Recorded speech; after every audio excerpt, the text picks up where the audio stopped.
بسم اللہ الرحمن الرحیم۔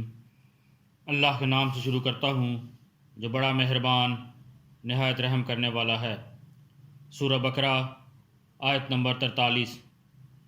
وَأَقِیمُوا الصَّلَاةَ وَآتُوا الزَّکَاةَ وَارْکَعُوا مَعَ الرَّاکِعِینَ، اور نماز قائم کرو اور زکوٰۃ ادا کرو اور رکوع کرنے والوں کے ساتھ رکوع کرو۔ اس سے پہلی آیات میں یہودیوں کو ایمان لانے کا حکم دیا گیا، پھر انہیں حق کو باطل کے ساتھ ملانے اور نبی کریم صلی اللہ علیہ وآلہ وسلم کی نبوت کے دلائل چھپانے سے منع کیا گیا۔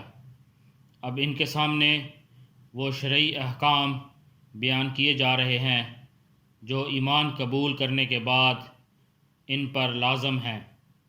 چنانچہ فرمایا گیا کہ اے یہودیو، تم ایمان قبول کر کے رکوع کرو۔ رکوع کا ذکر خاص طور پر اس لیے کیا گیا کہ یہودیوں کی نماز میں رکوع نہیں ہوتا تھا۔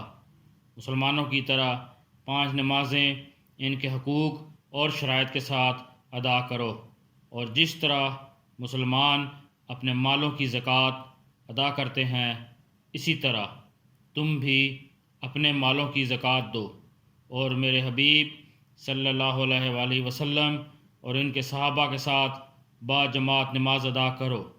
اللہ پاک ہمیں قرآن پڑھنے کی، سمجھنے کی، اس پر عمل کرنے کی اور دوسروں تک پہنچانے کی توفیق عطا فرمائے۔